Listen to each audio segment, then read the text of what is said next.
Guðrún, til hamingju með þetta, gekk þetta vel? Já, þetta var samt mjög erfitt í dag, það var mikill vindur og eiginlega bara alla helgina.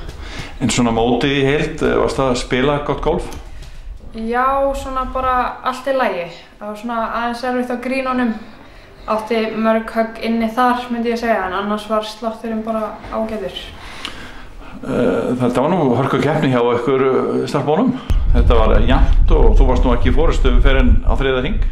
Já, og svona í miðjum hringnum í dag var þetta orðið mjög spennandi. Það var bara hérna, ég held við vorum jafnar og áttum hana eitt högg til skiptis eitthvað.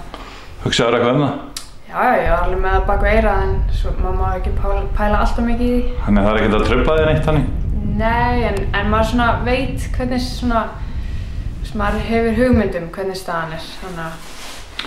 Ég sá að þú varst að nota hana hybrid eða hálfvitakylfur nokkru sinnum á móti vindunum. Þetta var þó nokkuð langt á morgum brautunum í dag í þessu mikla vindi. Já, þetta var alveg bara hörku erfitt sko.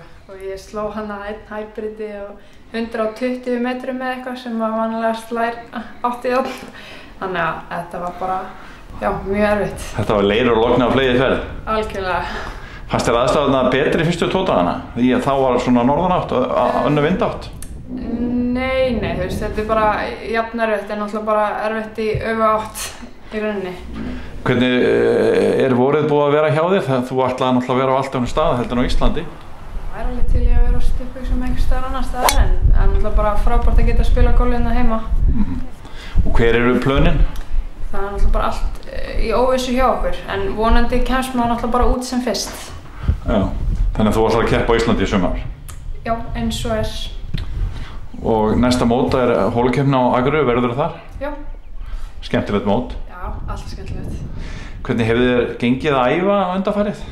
Bara vel, þú veist, maður er bara að reyna að spila sem mest og nýta góðu dagana. Þannig að þú ert alveg að undirbúa þig vel, hvort sem að þú kemst til útlanda að keppa síðar í sumar eða bara á næsta ári? Já, maður er náttúrulega bara tilbúinn þegar kallið kemur. Já. Eitthvað sem er að plaga þig í sveiflunni núna, eða ertu góð? Bara þokkaleg. Já. En alltaf hægt að bæta eitthvað. Já, þakka þér fyrir, til hamingju. Takk.